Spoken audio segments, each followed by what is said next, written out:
할렐루야. 부활의 첫 열매 되신 예수님을 기뻐하며 즐거워하며 부활의 영광과 소망을 마음껏 누리시는 저 여러분의 복된 삶이 되시기를 바랍니다. 그 마음, 소망의 마음을 담아 옆에 있는 분들 이렇게 함께 선포합시다. 예수님께서 부활하셨습니다. 소망을 가지고 승리합시다. 부활의 기쁨, 그 소망 누리시며 살아가는 저와 여러분의 복된 삶 되시기를 바랍니다. 부활을 증거하시는 하나님이란 제목으로 하나님 말씀 은혜를 함께 나누고자 합니다.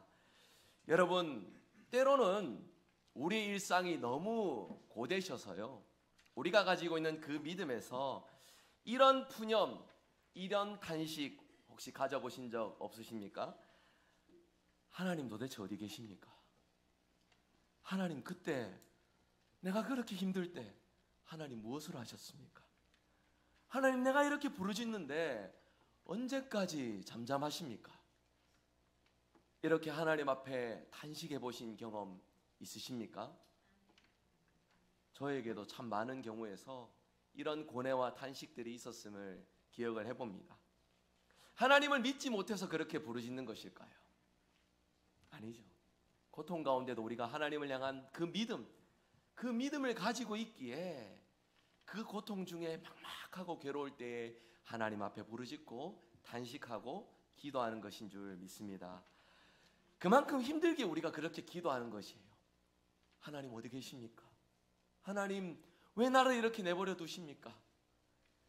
생각해 보면 여러분, 우리 주님께서도 십자가상에서 그런 절박하고 애통한 마음으로 하나님 앞에 부르짖으셨습니다. 엘리 엘리 라마 사박다니, 나의 하나님, 나의 하나님, 어찌하여 나를 버리셨나이까? 이런 단식을 가지셨어요. 여러분, 주님의 이 절규는 하나님을 믿지 못해서가 아니라 고통과 절망의 순간 하나님이 계시지 않는 것 같이 느껴지는 그 가장 깊은 절망과 좌절의 자리까지 우리 주님께서 가셨다라는 것을 상징적으로 보여주는 모습입니다. 저는 오늘 본문에 등장하는 이 여인들, 여러분, 이 여인들도 역시 주님처럼 그런 무거운 마음, 고통스러운 마음, 하나님 앞에 탄식하는 마음, 하나님 어디 계십니까? 하나님 어찌하여 이대로 내버려 두십니까? 이런 어떤 마음과 근심을 가지고 오늘 본문에 움직이고 있는 것이 아닌가 생각을 해봅니다.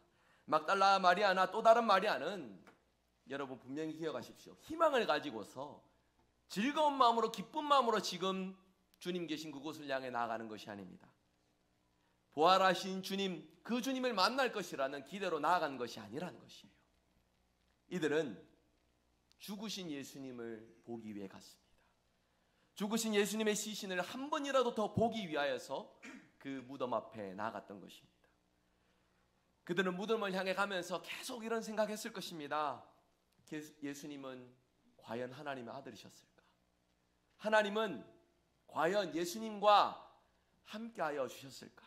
이런 의문과 계속해서 근심 어린 마음으로 무덤가를 향해 한 걸음씩 한 걸음씩 그 이른 새벽 미명에 나아가고 있을 것이에요.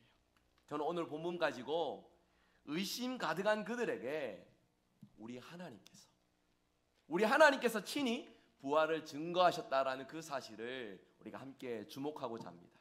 오늘 말씀 통하여 하나님이 친히 전하신 이 부활의 역사, 부활의 능력을 우리 모두 함께 체험하고 말씀을 통해 깨달아 부활의 증인으로, 믿음으로 오늘 이 땅 가운데 신실하게 살아가시는 저와 여러분 되시기를 간절히 소망합니다.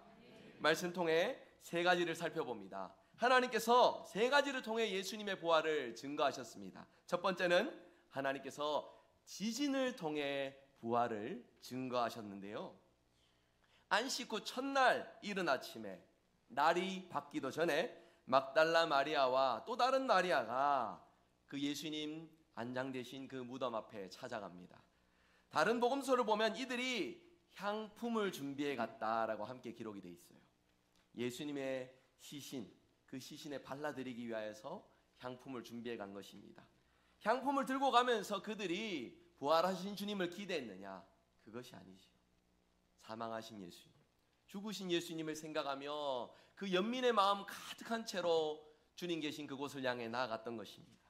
그러면서도 이 여인들에게 드는 또 다른 걱정이 하나 있습니다. 무엇이냐면 무덤을 막아 놓았는데 그 돌문을 누가 열어줄 수 있을까? 이런 걱정 여러분 들지 않았겠습니까? 물론 여인들 중에 여인이라 하여서 그렇게만 생각하는 건 좀 너무 과한 어떤 일반적인 여성상이 아닐까 싶어요. 막달라 마리아가 굉장히 체격이 좋을 수도 있습니다. 그리고 또 다른 마리아가 굉장히 건장할 수도 있어요. 그래서 충분히 무덤 문을 열 수 있는 완력이 있을 수도 있다고 가정을 해봅시다. 그런데 그 무덤가의 앞에 로마 군인들이 지키고 있고 절대로 이 무덤이 열리지 않도록 봉인을 해둔 이제 첩첩산중처럼 딱 지키고 있는 로마 군인과 그리고 봉인된 그 무덤이 열리지 않도록 충분히 두꺼운 돌문을 사용하였음을 우리가 앞전 종교 지도자들의 그 조치를 통하여서 생각해 볼 수 있어요. 그렇기에 이 여인들은 근심 어린 마음으로 갔을 것입니다. 누가 이 문을 열어줄 수 있을까? 예수님의 부활에 대한 믿음이 지금 그들 마음에 있습니까? 없습니다. 그저 죽으신 예수님을 보기 위해 무덤가에 나아갔던 것입니다. 그런데 본문을 보시면은 여자들이 무덤으로 가는 도중에 지진이 일어났다 말씀이 되어 있습니다. 큰 지진이 있었다라고 말씀하는데요. 예수님께서 십자가에 운명하시는 그 순간에도 지진이 일어났고 오늘 본문에 다시 한 번 더 지진이 있었다. 성경은 이렇게 말씀합니다. 물론 지금도 이 이스라엘 땅 팔레스타인 지방에 가끔씩 한 번씩 지진이 일어납니다. 그렇지만 오늘 본문의 이 지진은 틀림없이 하나님께서 일으키신 지진임을 성경은 우리에게 분명히 말씀을 해주는데요. 하나님께서 땅을 지금 흔들어 놓고 계시다라는 것입니다. 땅이 지금 전율하고 있습니다. 하나님이 땅을 흔드시기에 땅이 전율하고 있고 땅이 부활의 주님을 느끼고 있다라고 우리가 이렇게 볼 수 있는데요.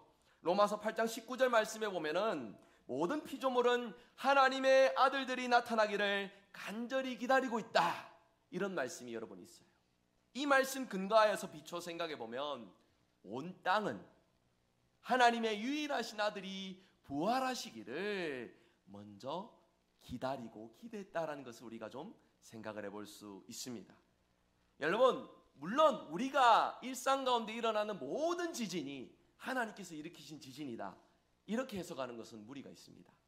몇 해 전에 일본 후쿠시마의 그 대지진으로 인하여 쓰나미 피해가 일어났고 원자력 발전소가 붕괴되었습니다. 그 피해가 이로 말할 수도 없지요. 그 가운데 한국 교회에 이제 돌았던 이야기가 하나님께서 일본을 심판하신 것이다라는 이러한 메시지들도 있었습니다. 왜 그렇습니까? 일본에 차고 넘치는 그 우상들, 그것들을 보시면 하나님께서 그들을 심판하셨다, 이렇게 말들이 있었는데요. 여러분, 우리가 잘 아시는 대로 일본은 지진이 원래부터 많은 나라입니다. 세계에서 일어나는 지진의 90%가 불의 골이라고 불리는 환태평양 조산대를 중심으로 해서 그 지진대가 이렇게 형성되어 있어요. 그 중에서도 일본은 지진 명당 중에서도 명당에 위치한 나라입니다. 그래서 그들 가운데 지진은 그들의 일상이기도 하지요. 이런 모든 자연현상을 하나님의 징조, 하나님의 심판으로 해석하는 것은 저는 좀 무리가 있는 해석이 아닐까, 그렇게 생각을 해봅니다. 그러나 여러분, 성경에는요, 틀림없이 하나님께서 일으키신 지진도 있습니다. 하나님을 통해서 시작되는 지진이 있다라는 것이에요. 먼저 쉽게 기억할 수 있는 것이 시내산 사건입니다. 하나님께서 그 백성들을 불러 모아주시고 시내산 그 줄치어진 그 어기까지 접근하지 말 것을 말씀하십니다. 그리고 모세를 통하여서 나타내신 그 하나님의 영광, 그 영광을 이스라엘 모든 이들이 알 수 있도록 하나님께서 친히 시내산 가운데 임재하셨을 때 그 산이 진동하고 지진이 있었음을 성경은 말씀을 합니다. 사사기 5장 5절에 이런 말씀이 있어요. 화면 보시며 우리 같이 함께 읽어보겠습니다. 함께 읽습니다. 산들이 여호와 앞에서 진동하니 저 시내산도 이스라엘의 하나님 여호와 앞에서 진동하였도다. 아멘. 이렇게 하나님이 임하시면 사람이 알기 전에 만물이 하나님 임하신 것을 알고 두려워하며 떠는 일들이 있다라는 것입니다. 오늘 본문에서도 마찬가지입니다. 하나님께서 십자가에 죽으신 예수님께서 부활하시기에 그 땅이 요동치고 땅이 떨리고 있다라고 성경이 말씀하고 있습니다. 여러분, 예수님 죽으심을 보고 악한 사단마귀 권세는 무엇이라 이겼을까요? 하나님의 계획이 실패했다. 우리가 이겼다. 드디어 이겨냈다. 마태복음 4장에 예수님을 향해서 가지셨던 그 시험에도 말씀으로 승리하신 예수님인데, 보아라, 이제 우리가 완전한 승리를 거두었도다 하면서 기뻐하고 즐거워하지 않았겠습니까? 자신들의 승리를 자축하고 마음껏 즐거워했을 것입니다. 그런데 지진을 통해서 하나님께서는 예수님의 죽으심으로 하나님의 계획에 실패하신 것이 아니라, 하나님께서 누가 봐도 실패처럼 보이는 그 상황 속에 임재하시고 역사하시어 하나님의 일들을 이루시는 일들을 보여주고 계시다라는 것입니다. 여러분, 땅이 흔들리면 어떠십니까? 두려우시죠? 지진을 우리 모두 경험해 보셨으리라 생각을 합니다. 2016년도입니까? 15년도입니까? 그쯤에 경주 포항에서 큰 지진이 있었습니다. 우리 모두 다 그때 대구 계셨지요? 지진을 경험해 보신 기억이 있으실 겁니다. 저는 그때 대구에 있지 않았어요. 충남 당진에 있었습니다. 그래서 큰 지진이 2번 있었습니다. 처음 있었을 때는 운전을 해 갔었어요. 제가 마티즈를 몰고 갔었거든요. 속으로 생각했죠. 야, 차를 갈아야 될 때가 됐구나. 처음에 이제 살짝 그런 생각에 살짝 기분이 좋았었습니다. 근데 이제 집에 가서 한 30분 앉아 있으니까 그게 아니에요. 그 떨림이 아니에요. 미묘하지만 분명하게 다다다다 떨리는 것들이 느껴졌습니다. 제 아내는 그때 저희 부모님 본가에 있었습니다. 저희 부모님 아파트 20층에 사시는데요, 웅웅거리면서 흔들흔들거리고 엄청 무서웠다고 합니다. 저희 아버지가 그렇게 호들갑을 뜨시는 분은 아니신데 이게 무슨 일이고 하면서 이제 방 밖에 나오셔가지고 엄청 놀라셨다고 해요. 여러분도 같은 경험 해보셨지요? 지진이 있으면 이렇게 우리가 크게 두렵고 떨림을 느끼는데, 저는 일본 사람들이 그들이 많은 우상들을 가지고 있는 이유가 무엇일까? 좀 여기에서 좀 힌트를 찾아봅니다. 두렵잖아요. 지진이 일상화돼 버린 그 나라들이니까, 그 나라 백성들이니까 그들의 두려움 가운데 믿고 의지할 무언가들이, 절대적인 것들이 필요하니까 5만 가지 수십 가지 우상들을 만들어서 그것들로 마음의 안위를 얻고자 노력하는 그런 안타까운 모습들을 보여주고 있습니다. 성도 여러분, 저는 이 두려움에 좀 주목을 해보고자 합니다.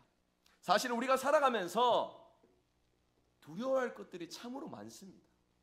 걱정되는 것들이 많아요. 은행 금리가 계속 올라간다고 합니다. 그것 때문에 걱정되셔서 밤에 잠도 못 주무시는 분들도 계실 거예요. 공황장애라는 의미, 여러분 혹시 겪어보신 분도 계실지 모르겠습니다. 그 순간 숨을 쉴 수 없듯이 너무나도 막막하고 어느 한순간에 갑자기 두려움이 엄습하여 아무것도 기능을 해내지 못하는 인간의 연약한 그 마음을 느끼는 그 장애가 공황장애라고 하는데, 여러분 이런 어떤 절체절명의 질병의 위기들, 참 고난, 이런 많은 표현들을 더하지 않아도요, 우리 인생에 사실 두려운 것들이 한가득 있음을 우리가 생각합니다. 우리가 그것들을 지금 이 순간 마음에 담아두고 인지하고 품고 살아가지 않아서 문제지, 그 두려움의 일들 앞에 우리가 마주하게 되면은 인간은 누구나 다 그 두려움 앞에 굴복하게 된다는 것이에요. 성도 여러분, 우리 예수님만이 이 두렵고 힘든 세상 가운데 유일한 구원, 유일한 소망 되심을 믿으시길 바랍니다. 하나님께서는 예수님을 부활시키심으로 온 땅을 흔들어 놓고 계십니다. 마귀가 이겼다 여기며 자축하고 즐거워하는 그 이 땅 가운데 공중권세 잡은 자, 그 가운데 하나님은 임재하시며 그들 가운데 부활의 승리를 하나님께서는 지진을 통해서 온 세상이 요동치는 가운데 분명히 증거해 내고 계시다는 것입니다. 그 속에 그 지진은 우리를 위한 두려움을 위하여 일으키시는 것이 아니라, 두려움 많은 세상 가운데 소망 되신 예수님을 통하여 믿음의 길을 온전히 살아가기를 바라는 하나님의 그 마음, 그 사랑에서 이 일들이 지금 일어나고 있다는 것입니다. 그렇게 여러분, 우리가 이 부분에서 교훈을 얻을 것은요, 부활의 주님을 통해 우리를 두렵게 하는 수많은 것들 가운데도 진정한 소망 되신 예수님을 통해 두려움 없이 믿음으로 날마다 승리하며 살아가시는 저와 여러분의 복된 삶이 되시기를 바랍니다. 이 일을 통해 하나님은 지진을 통해 예수님의 부활을 증거하고 계십니다. 두 번째입니다. 하나님은 천사를 통하여서 부활을 증거하셨습니다. 2절에 큰 지진과 함께 하늘에서 천사가 내려왔다라고 이렇게 말씀합니다. 주님의 부활을 알리기 위해서 하늘로부터 천사가 내려온 것입니다. 성경에 여러 번 천사들이 등장하지만 흔하게 천사가 내려오는 장면은 흔하게 기록된 것이 아니에요. 예수님이 이 땅에 처음 오실 때에도 마태복음 1장에 보시면은 그때도 천사가 내려와서 그 가운데 예수님 오심을 알려주는 장면이 있습니다. 말씀 통해서 우리 함께 읽어볼 것인데요. 마태복음 1장 20절 21절 말씀 함께 읽겠습니다. 이 일을 생각할 때에 주의 사자가 현몽하여 이르되 다윗의 자손 요셉아 내 아내 마리아 데려오기를 무서워하지 말라. 그에게 잉태된 자는 성령으로 된 것이라. 아들을 낳으리니 이름을 예수라 하라. 이는 그가 자기 백성을 그들의 죄에서 구원할 자이심이라 하니라. 아멘. 마태복음 1장의 마리아의 동정녀 탄생을 알리신 주의 천사가 마태복음 28장 마지막 부분에 다시 등장하고 있습니다. 그 이유가 무엇입니까? 예수님의 부활을 알리기 위해서입니다. 주의 천사가 하늘로부터 내려와서 예수님이 묻혔던 그 무덤에 막혀있던 돌문을 그 천사들이 열었습니다. 이제 무덤 문이 열리게 된 것입니다. 여러분, 여기에서요, 저는 좀 한 번씩 엉뚱한 생각들을 좀 해보고 좀 어린 호기심, 좀 그런 마음에 성경에 있는 의미들을 생각해 보는 걸 재밌어하고 좋아하는 편인데요. 어릴 적부터 저는 이 부분에서 궁금한 게 있었습니다. 천사가 예수님 무덤에 돌을 굴려내려고 하늘에서 내려온 것일까? 천사가 돌을 굴려줬기 때문에 예수님이 무덤에서 나올 수 있었을까? 천사가 왜 내려왔지? 저는 이런 생각들을 해보았어요. 혹시 저랑 이런 비슷한 생각 해보신 분이 계실지 모르겠습니다. 여러분, 예수님이 죽으신 지 사흘이 되셨습니다. 그래서 사흘 있다가 이제 일어나시니 무덤에 돌 굴릴 힘이 없어가지고 지금 천사들이 내려와서 예수님을 도와주기 위해 지금 천사들이 내려온 것일까요? 천사들의 도움 덕분에 예수님께서 무덤에서 나오신 것일까요? 아닙니다. 그렇지요? 그러면 천사들이 왜 내려왔느냐? 이것을 우리가 분명히 기억해야 되겠습니다. 천사들은 오직 예수님의 부활을 전하기 위하여서 내려온 존재인 것입니다. 이를 위해 먼저는 주의 천사가 부활하신 주님을 뵙기 위하여 하늘에서부터 내려왔다라는 사실을 우리가 기억해야 되겠습니다. 무덤 돌문을 굴러내고 그 위에 앉아 있는데 3절에 보시면 어떻습니까? 그 모습이 어떻다고요? 번개 같고 눈같이 희다라고 이렇게 말씀을 합니다. 여러분, 이 여인들이 무거운 마음으로 예수님 무덤 앞에 갈 때에 그 무덤 앞에 있는 천사를 볼 때에 그 천사들은 얼마나 눈부셨을까요? 그리고 그것을 지켜본 여인들의 마음은 여러분 어땠을까요? 와, 천사다 이랬을까요? 아니죠. 두려웠을 것입니다. 우리가 흔히 천사에 대한 우리 머릿속에 각인된 이미지가 있습니다. 무엇입니까? 아기 같고요. 날개가 이렇게 있고요. 하얀색 옷을 입고 뭔가 좀 반짝반짝 예쁜 모습을 하고 있고. 그런 이제 생각들을 하는데 여러분 본문 보세요. 천사를 보면은 우리가 이렇게 두려움을 가지게 됩니다. 왜 우리가 천사를 보면 두려움을 가지느냐? 천사는 하나님의 영광을 반영하는 존재이기 때문에 두려운 존재, 그리고 동시에 영광스러운 존재가 되는 것입니다. 그렇게 사람이 그 영광의 눈부심을 감당하기 힘든 것이에요.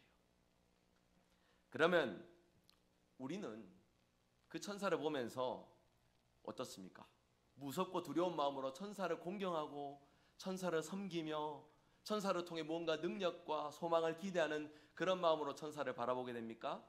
성경 그 어디에도 천사에 대하여서 그런 마음으로 천사에게 나아갈 것, 천사에게 그 마음으로 대할 것 말씀하는 구절은 단 한 구절도 없습니다. 천사가 아무리 영광스러운 존재라 할지라도 우리가 그들을 섬길 이유가 하나도 없다라는 것입니다. 우리는 천사가 하나님의 일을 수행하는 것으로 그 수행하심 속에 나타내시는 예수님을 바라봐야 됩니다. 천사 자체를 바라보고 뭔가 능력 있고 소망이 있는 것으로 보는 것이 아니라 천사를 통해 나타나시는 하나님의 능력을 우리가 생각해야 된다는 것이죠. 세례 요한 이후에 우리가 또 하나님의 말씀을 기록하였던 사도 요한이 있지요. 예수님의 제자 중에 이제 마지막까지 이제 긴 세월 운명을 달리하기 전까지 그 천사의 계시대로 하나님 주시는 말씀을 기록하여 그 말씀을 우리에게 전하였던 그 사도 요한. 계시록 22장 8절 9절에 보시면은요, 이 사도 요한이 이제껏 환상을 보여준 천사에게 그 마지막 부분에 절을 하려고 합니다. 그 가운데 천사가 그 꿈 알리면서 이렇게 말씀해요. 8절 9절 우리 한번 같이 읽어보실까요? 함께 읽겠습니다. 이것들을 보고 들은 자는 나 요한이니 내가 듣고 볼 때에 이 일을 내게 보이던 천사의 발 앞에 경배하려고 엎드렸더니 그가 내게 말하기를 나는 너와 내 형제 선지자들과 또 이 두루마리의 말을 지키는 자들과 함께 된 종이니 그래하지 말고 하나님께 경배하라 하더라. 아멘.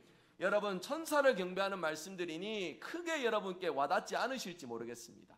제가 이 부분에서 지금 강조하고 싶은 것은 우리가 섬길 것, 우리가 경배할 분은 오직 하나님밖에 없다는 사실을 여러분 기억하시기를 바랍니다. 이 여인들의 낙심의 마음의 상황에 천사를 봤습니다. 그들 마음 가운데 경외하는 마음, 공경하는 마음, 그리고 천사를 통해 뭔가 기대하는 마음 가질 수 있을지도 모릅니다. 하지만 하나님은 천사를 왜 예수님 무덤가에 보내셨습니까? 예수님의 부활의 사실을 증거하기 위하여서, 하나님의 영광과 능력을 나타내기 위하여서 하나님께서 영광과 경배 받으시기 위해 천사들을 하나님께서 보내셨다라는 것이죠. 여러분 잘 기억하세요. 천사뿐만이 아닙니다. 우리가 사람이나 세상 살아가면서 그 어떤 것도 하나님보다 우선하며 경배하여서는 안 된다라는 것을 우리가 이 부분에서 생각할 수 있어야 됩니다. 여러분도 지금 체험신앙으로 내 눈에 갑자기 천사가 보여요. 그 가운데 뭔가 매료되고 뭔가 그 천사를 본 것으로 내 신앙의 놀라운 경험과 기대와 이것을 통한 수많은 생각들로서 나아갈 수 있을지 모르겠으나 천사 아니라 그 무엇이라도 하나님보다 우선돼서는 안 됩니다. 이 부분에서 분명한 답을 찾으시길 바랍니다. 부활의 주님을 통하여 기뻐하고 즐거워하는 이날에 우리가 하나님보다 우선되게 여기는 것이 무엇이 있는지를 생각해 볼 수 있기를 바랍니다. 때로는 여러분, 내 자녀가 하나님보다 우선할 수 있습니다. 내가 하는 일들이, 내가 가지고 있는 건강이, 내가 가지고 있는 재산이, 내가 여기는 또 다른 중요한 그 무언가가 하나님보다 우선될 수도 있다는 것이에요. 그 가운데에 우리가 이 부분에서 답을 찾을 것은 하나님의 능력으로서 나타나는 그 어떤 것이라 할지라도 하나님보다 우선되어서는 안 된다는 사실, 여러분 분명히 기억하시기를 바랍니다. 우리의 믿음의 삶에서 오직 예배 받으시기에 합당하신 한 분은 하나님이십니다.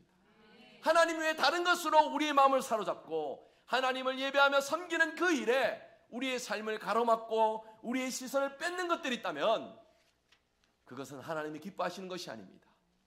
그것을 위하여 우리를 부르신 것이 아닙니다. 하나님을 바라보시길 바랍니다. 내가 가지고 있는 수많은 것들 가운데에 내 마음과 중심, 내 삶으로 하나님 앞에 온전한 믿음의 삶을 들이실 수 있는 저와 여러분이 되시기를 바랍니다.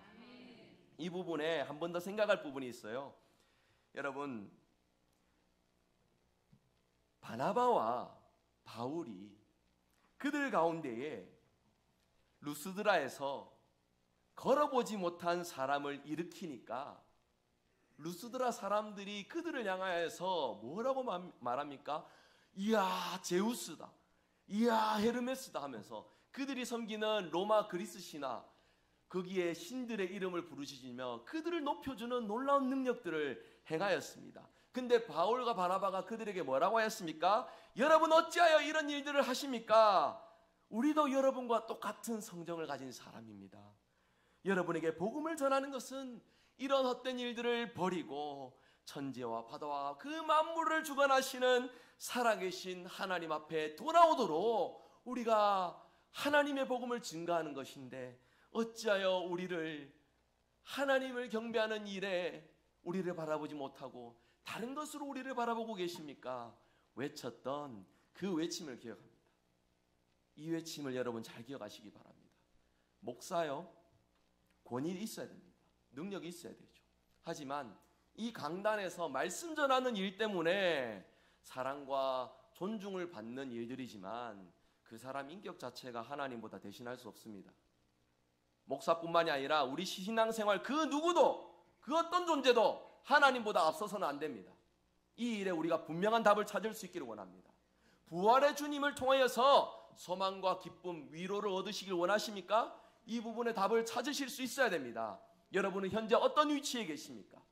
부활의 주님을 믿으신다면, 소망하신다면 하나님을 우선시 여기며 그분만을 높이는 복된 삶을 살아가시는 저와 여러분의 복된 삶이 되시기를 간절히 소망합니다. 이제 세 번째로 하나님께서는 빈 무덤으로 부활을 증거하고 계십니다.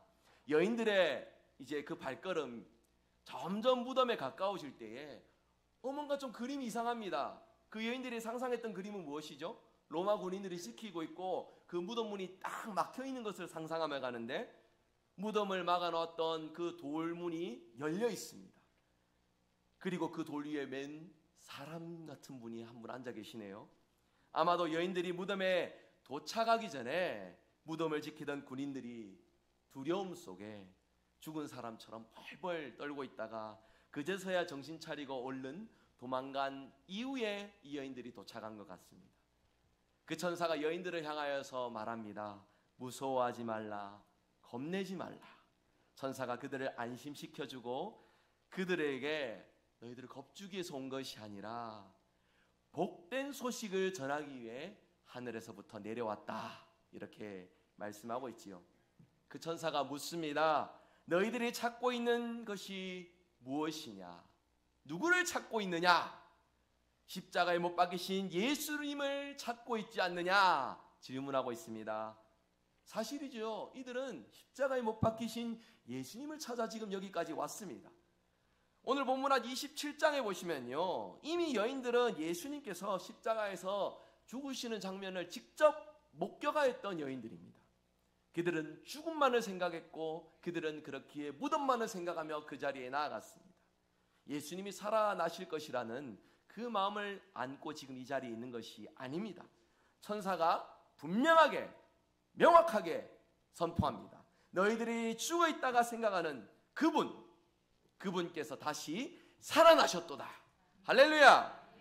그분이 벌써 살아나셨다라고 말씀합니다.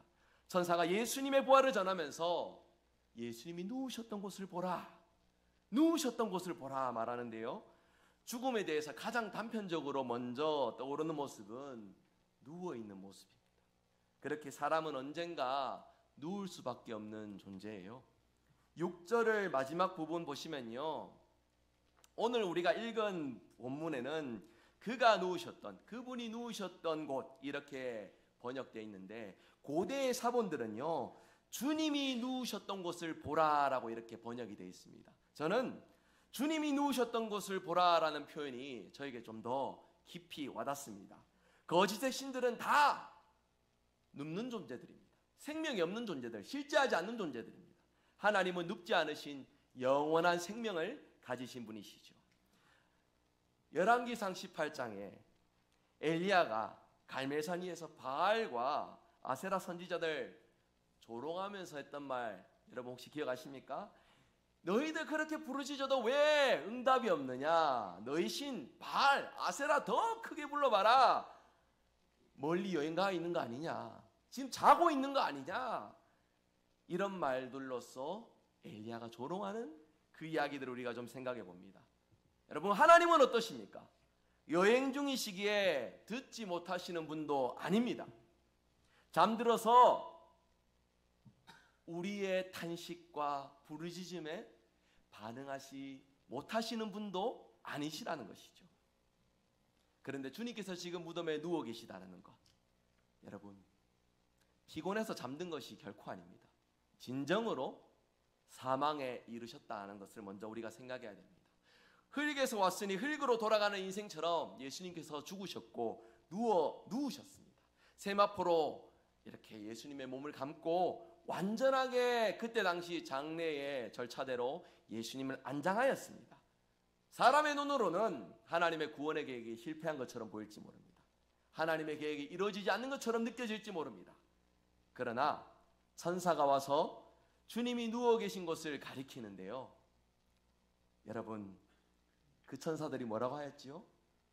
주님이 누워 계셨던 곳을 보라. 사진 한번 좀 띄워주시죠. 어떤 이들은 이 여인들이 예수님의 부활의 첫 증인이다 이렇게 표현을 하는데, 저는 좀 더 정확하게 표현을 하고 싶습니다. 이 여인들은 사실 예수님의 빈 무덤의 증인들입니다. 빈 무덤의 증인입니다. 후에 이제 예수님을 만나게 되지만 이 여인들은 예수님의 부활을 먼저 목격한 것이 아니라 빈 무덤을 통하여 누웠더니 죽었더니가 다시 살아났음을 그들이 목격하였던 것입니다. 그래서 이 빈 무덤이 말하고 있는 것은요, 완전히 죽으셨던 예수님께서 완전히 부활하셨다는 것을 우리에게 분명하게 증거한다는 사실입니다. 우리는 이를 음부의 권세에 내려가신 예수님 이렇게 표현을 하는데요. 화면 한번 좀 띄워주시면요, 사도신경 번역문 중에서 이제 한글로 번역된 사도신경 고백문 중에 본디오 빌라도에게 고난을 받아 십자가에 못 박혀 죽으시고 장사된 지 사흘 만에 죽은 자 가운데서 다시 살아나셨으며, 이렇게 이제 우리가 사도신경을 고백합니다. 오늘도 우리가 이렇게 신앙 고백하였죠. 근데 사도신경 원문을 보시면은 저 노란색 표시된 부분이 있죠. 저 부분이 틀림없이 있습니다. 근데 한글로 번역되면서 이 부분이 빠졌어요. 요거는 제가 설교가 길어지니까 간단하게 말씀드리겠습니다. 한국의 이제 찬송가 성경을 통일해 가는 과정에서 장로교, 침례교 다양한 교파들 있지 않습니까? 감리교의 영향을 받은 것으로 이제 우리 신학자들은 그렇게 정의를 해요. 하지만 중요한 것은요, 로마 가톨릭도 이 사도신경 원문에 있는 의미들대로 신앙 고백을 합니다. 음부에 내려가셨음을 고백해요. 음부에 내려가셨다는 것이 무엇입니까? 완전히 인간이 죽어 비참하고 처참하게 겪는 그 죽음의 고통, 영원한 고통, 그 자리까지 우리 주님께서 내려가셨음을, 주님께서 겪으셨음을 분명히 말씀하고 있는 것입니다. 그 주님께서 장사된 지 사흘 만에 말씀 가운데 약속하신 그대로 음부의 권세를 이기시고 다시 부활하셨음을 우리는 믿습니다. 믿으십니까? 이 사실을 우리가 기억하며 저와 여러분, 주님께서 사망의 권세를 이기셨다는 사실에 이 땅 가운데 우리의 믿음의 삶에서 위로와 소망을 누리시는 저와 여러분 되시기를 소망합니다. 우리 주님의 부활은 우리에게 놀라운 사실을 증거합니다. 부활의 첫 열매 되신 주님, 그 모습 그대로 우리 역시 부활을 경험한다는 것이에요. 요한복음 5장이 그 사실을 틀림없이 증명합니다. 우리가 죽어서 우리의 영혼만 천국 가는 것이 아닙니다. 주님 다시 오시는 그때에 우리의 육신 역시 부활의 주님을 경험하며 영원한 하나님 나라 그 낙원에서 영원한 안식을 우리 역시 누리게 된다라는 것입니다. 유일한 근거가 무엇입니까? 음부의 권세를 이기시고 부활하신 예수님을 통해서 가능하다는 것입니다. 여러분, 이 여인들, 다시 말씀 처음 부분으로 돌아가서 이제 정리를 하고자 합니다. 왜 예수님 계신 그 무덤 자리에 나아갔지요? 죽으신 예수님을 생각하며 주님 앞에 나아갔던 것입니다. 그 순간 그들의 마음엔 절망이 가득했을 것입니다. 하나님 어디 계십니까? 하나님 어찌하여 이런 일들을 이루셨습니까? 하나님 지금 무엇하고 계십니까? 하나님의 계획은 무엇입니까?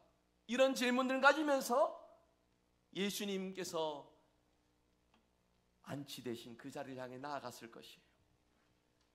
여러분, 그 가운데에 사람은 믿음이 없어 흔들리고 연약하나 하나님께서는 친히 예수님의 부활을 증거하셨습니다. 믿으십니까? 우리가 부활을 믿는 것이 아닙니다. 하나님이 부활을 증거하셨기 때문에 믿으실 수 있게 되는 거예요. 땅을 흔드셨습니다. 천사를 보내셨습니다. 그리고 마지막으로 빈 무덤을 통해 부활을 증거하셨습니다. 이 여인들이 이제 이 부활을 경험하여 세상 가운데 처음으로 부활을 증언하는 복된 여인들이 되었습니다. 저와 여러분 이 사실을 믿는다면, 이 여인들을 통하여서, 이 성경을 통하여서 전해지는 이 부활의 사실을 믿는다면 우리의 고단한 이 인생 가운데 진정으로 주님께서 주시는 그 소망과 은혜로서 주님과 함께 동행하며 괴로운 순간에도 우리와 함께 하시는 부활의 주님을 경험하고 체험하시는 저와 여러분의 복된 삶이 되시기를 바랍니다. 말씀했습니다. 오늘 말씀 통해 우리가 분명히 함께 기억하기를 원합니다. 하나님께서 죽은 자 가운데서 그리스도를 일으키셨습니다. 흔들림 없이 믿음으로 살아가기 위해 죄와 그 사망의 권세를 우리 주님께서 끊어주셨습니다. 그렇기에 주님의 이 부활의 역사는 우리가 누릴 하나님 허락하신 영원한 상급이 되기도 하며, 그리고 이 땅 가운데 소망 없으나 진정한 소망으로 하나님과 동행하는 복된 자리로 저와 여러분을 인도하여 주셨음을 분명히 말씀합니다. 이 믿음으로 부활절 계란을 먹고 서로 교제하며 기뻐하는 이 일에 만족하는 것이 아니라 유일한 소망 되신 예수님을 통해 믿음으로 하루하루 승리하며 나아가시는 저와 여러분이 되시기를 주 예수 그리스도의 이름으로 축복합니다. 이 믿음 가지고, 이 기쁨 가지고 우리 함께 이 시간 찬양하며 나아가기 원합니다. 찬송가 167장 우리 기쁨으로 함께 찬송하도록